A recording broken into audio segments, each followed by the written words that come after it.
Y este martes se retoma el trabajo legislativo en el Congreso y será el ministro Nicolás Eyzaguirre el encargado de llevar adelante la agenda del gobierno en ese lugar. Claro, luego del cambio de gabinete que se efectuó el sábado, en el que el ex titular del Mineduc pasa a dirigir la Secretaría General de la Presidencia y Adriana del Piano queda a la cabeza de la cartera de Educación. Vamos a ahondar en estas designaciones y en los desafíos que le quedan para ambos nuevos ministros. Nos acompaña el senador presidente de la ADC, Jorge Pizarro. Gracias por estar con nosotros, senador. Bienvenido. Gracias a ustedes por la invitación. ¿Qué tal, senador? Bienvenido. Senador, ¿le gustó el cambio, esta suerte de enroque, digamos, los movimientos de pieza que hubo este fin de semana en estos ministerios? Bueno, mira, yo creo que Adriana del Piano tiene posibilidades de distender un poco el ambiente de tensión que se ha generado producto del paro de los profesores en la discusión del proyecto. Ella además es experta en materia educacional, ha trabajado mucho este último tiempo en eso, tiene experiencia legislativa, tiene experiencia en gestión pública y es una persona que da confianza, sin duda. Ahora, Nicolás Eyzaguirre, todos lo conocemos, es un hombre talentoso, tiene inteligencia, tiene capacidad, es un muy buen articulador. Es cierto lo que he conversado con él, que la relación de él con el Parlamento, con el Congreso, está un poco gastada, por decirlo así, por todo lo que le significaron los trámites en los proyectos de educación. ¿Qué significa eso, que esté gastada? No, gastada en el sentido de que cuando tú llevas mucho tiempo y además proyectos que requieren de mucho trabajo, en que hay diferencias y que de repente se producen conflictos, como que se empieza a producir una situación más distante. Pero no cabe duda que en conjunto lo vamos a sacar adelante y él está consciente más que nadie que tenemos que hacer un trabajo mucho más cercano. Hoy día nos vamos a reunir los senadores con él, los jefes de bancada de mi partido también más temprano. Yo espero que pueda llegar. Nicolás me contó ayer que está con un problema grave de enfermedad de uno de sus hermanos, pero que ahí se iba a ir al Congreso. Y yo espero que junto con el resto del equipo político, Jorge Burgos, Marcelo Díaz, que fueron parlamentarios, tienen mucha experiencia, se va a hacer un equipo potente, porque lo que tenemos es una agenda compleja. Qué bueno que me nombre a ministro Burgos, porque para allá quería llevarlo. Lo he visto poco al ministro Burgos, lo vimos mucho en los medios las primeras 2 semanas, después como que desapareció sin mucha explicación y llamó la atención particularmente su ausencia cuando no estaba el vocero. Me llamó la atención que la vocería la tomara la ministra de Justicia en calidad de vocería subrogante y que no la tomara el ministro Burgos, que sería la persona natural y obvia. Es que estaba Marcelo Díaz y Jorge estaban fuera de Chile, estaban en Buenos Aires. También estaba fuera de Chile. Sí, estaba con su señora. Mira, hay cosas que de repente la gente busca como unas explicaciones así muy sofisticadas. Él desde hace muchísimo tiempo tenía preparado este viaje antes de que lo nombrara ministro del Interior. Era una cosa familiar. Y me va a decir también que ando buscando cosas sofisticadas y yo le comento que la visión de algunos, por lo menos, es que Eyzaguirre tiene una cercanía con la presidenta que no tiene Burgos y que en ese sentido parecería como natural el enroque a esta altura, ¿no? Que Burgos tiene mejor llegada con el Congreso y que entonces aparece como el lugar natural de un primer ministro tan cercano, el lugar de Eyzaguirre en esa, y no al revés como quedó al final. Mira, son roles distintos, completamente distintos. Nicolás pertenece al comité político de hace más de un año. Él ha participado en todos los comités políticos junto con el ministro de Hacienda. De manera que no es ninguna novedad que llegue al comité político, que siempre ha estado ahí. Y si tiene o no tiene más cercanía o menos cercanía con la presidencia, con la presidenta, eso es un plus. Y no me cabe duda que los roles, como te decía, son completamente distintos. Jorge Burgos es el jefe político del gabinete, lo nombraron por algo, por lo que representa, por lo que es, si no habría nombrado a Eyzaguirre. Y a mí me parece que se van a complementar bien. Son dos personas talentosas, se llevan bien entre ellos, cosa verlo. Yo los veo ahí en el comité político permanentemente, el intercambio de opiniones es fluido, es respetuoso y cada cual sabe cuál es su papel. Oiga, senador, usted decía que estaba desgastada un poco la relación de Eyzaguirre con los parlamentarios en términos generales. ¿Por qué entonces ponerlo precisamente a cargo de llevar la agenda legislativa? ¿Cuáles son las razones para tenerlo en ese lugar? Cuando digo que está desgastada no es una constatación de algo que ya ha pasado. Sí, sí. Pero en un rol distinto, en una materia que es tremendamente sensible como educación, y eso lo va a llevar la ministra del Piano ahora. pero es corregible, absolutamente, y eso se hace con voluntad y se hace con esfuerzo y con trabajo legislativo y con paciencia, como son todas estas cosas. Por eso le decía a Nicolás que tenía que armarse de mucha paciencia, y todos también, porque tenemos que colaborar. Por eso es que es importante que desde hoy tengamos una buena coordinación, y es lo que hablamos el fin de semana, y yo espero que en este sentido la experiencia que él ha tenido y la experiencia que hemos tenido los parlamentarios, la relación con él, nos ayuda a hacer las cosas bien. Senador, ¿cómo se vislumbra hoy es el primer acercamiento entre el magisterio y la ministra entrante? A propósito, hablamos de Izaguirre, la ministra del Piano. Muchos ven en la ministra del Piano capacidades blandas, ¿no es verdad?, más desarrolladas, mayor apertura al diálogo, también lo esperan así desde el magisterio.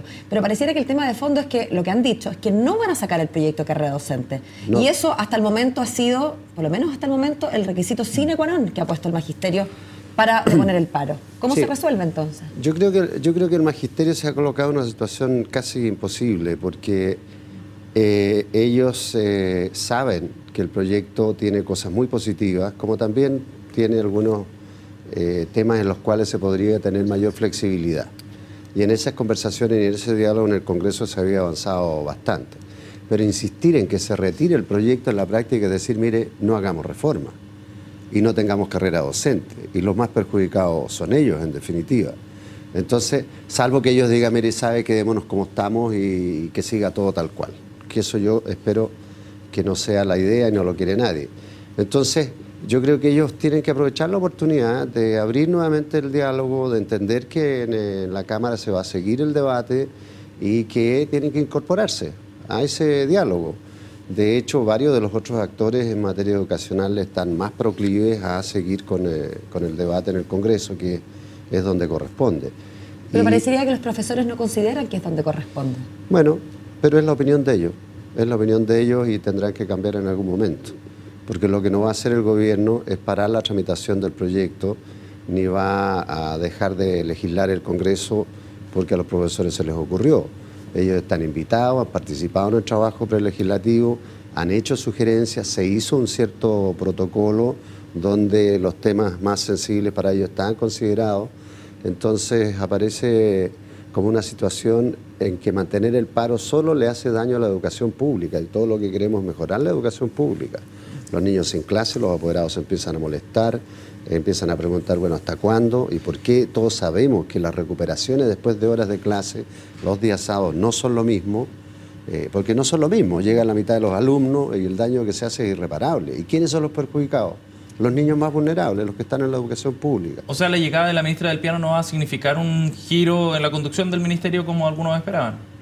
O sea, respecto de la tramitación del proyecto, no. Ella lo que sí puede que signifique un mejor diálogo con los profesores, y yo espero que sea así.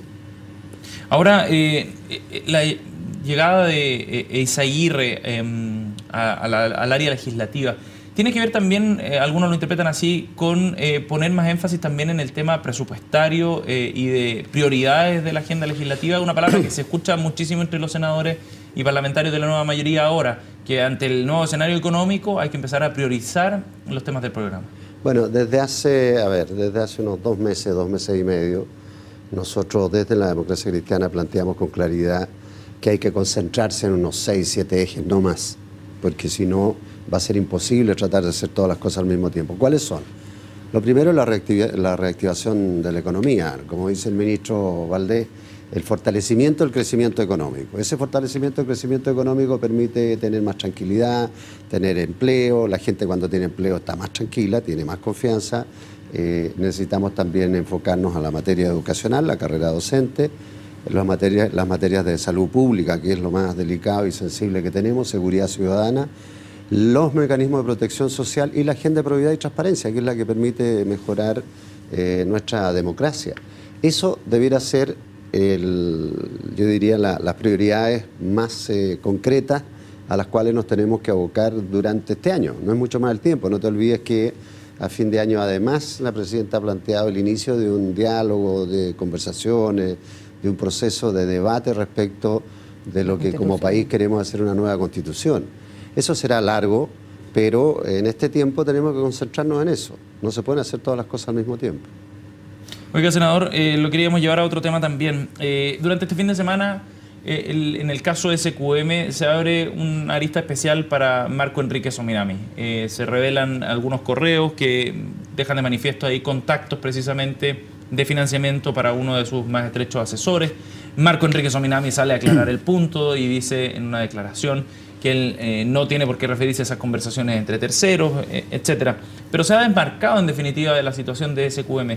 ¿Qué le parece a usted las respuestas que ha dado Marco Enrique Sominami sobre estas sospechas, porque hasta ahora son solo sospechas, que vincularían el dinero de SQM al financiamiento de su campaña? Bueno, si la información que aparece ahí es real, y eso lo determinarán los tribunales, es una situación muy, muy delicada, sin duda. Él sostiene otra cosa. Yo en esto quiero ser riguroso porque lo he dicho siempre, ustedes me lo han escuchado acá. Cada instancia es la que tiene que tomar sus decisiones, y en esto será el Ministerio Público el que tiene que comprobarlo y luego los tribunales determinarán. Ahora, ¿pero por qué es tan delicado, dice usted? Claro, es delicado porque hay una contradicción evidente entre lo que dice él y los hechos que demuestran esos correos. Y una persona que aspira a ser presidente de la República, que ha sido 2 veces candidato, no puede caer en ese tipo de contradicción. Pero él dice que él no tiene por qué hacerse cargo de mails que mandan terceros a otros, digamos, y que no son mails que haya escrito él. Sí. Pero si ¿Por qué habría de responder él por hechos de terceros? Bueno, eso es lo que tendrán que determinar los tribunales, es que efectivamente hay una relación, porque esos mails dicen que los envían por lo que habría dicho el propio Marco Enrique. Pero es una situación que tendrá que aclarar. Lo delicado a su juicio es la contradicción en la que cae Marco Enrique Sominami o el financiamiento que podría haber llegado a su campaña. Las dos cosas. Las dos cosas. El financiamiento de SQM a la campaña de Marco Enrique Sominami sería un hecho grave a su juicio. Si es un financiamiento irregular, evidentemente, y si hay una contradicción manifiesta entre lo que dice él y lo que dicen sus asesores por boca de él, entonces es delicado. Esa situación nos aplica también a todos. A todos, ¿no? Sí. Incluyendo a sus hijos también. A todos. Sí. Por eso yo he dicho que esos temas tienen que dilucidarse en las instancias que corresponden. Y si hay responsabilidades, se iniciarán las querellas y los juicios. Y si son solo suposiciones y no se pueden demostrar, bueno, no quedarán nada. El problema aquí es el fusilamiento público que se hace de cualquier persona que aparece en estas cosas. Senador, y a propósito del fusilamiento público, como usted lo llama, ¿cómo están sus hijos? Bien. ¿Están tranquilos? ¿Cómo se enfrentan a los cuestionamientos, al hecho de haber tenido que dejar el cargo en La Moneda? No, Jorge está muy tranquilo porque la presidenta lo invitó a llevar adelante una tarea que era tener una nueva agencia de promoción de la inversión extranjera. Ese fue su compromiso, lo cumplió plenamente y con pleno éxito, y se vuelve al sector privado. A nadie le gusta esto, pero bueno, yo creo que no hay ningún problema con ello ni va a pasar nada. Oiga, no hay querella, no hay nada así.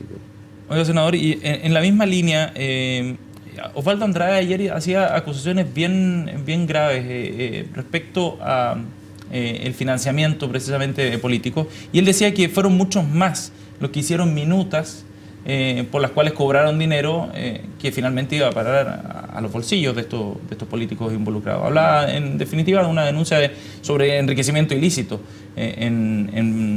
precisamente en la función de estas minutas de parte de algunos políticos y parlamentarios en ejercicio. Era una acusación bastante amplia.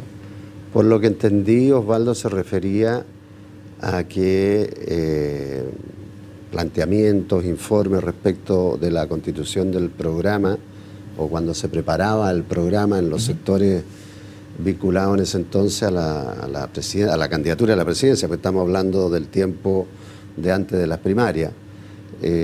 Por lo que le entendí a Osvaldo, es la acusación que él hace, decir, mire, aquí se hacían informes que después eran aprovechados por otros, se pasaban como trabajo hecho por ellos y les entregaban, o no, cobraban honorarios, sí, por decirlo claro. Así. Y eso evidentemente es algo súper grave, porque ya es el colmo, ya que nosotros los partidos trabajamos de manera muy, ¿cómo se puede decir? Muy voluntaria, muy artesanal.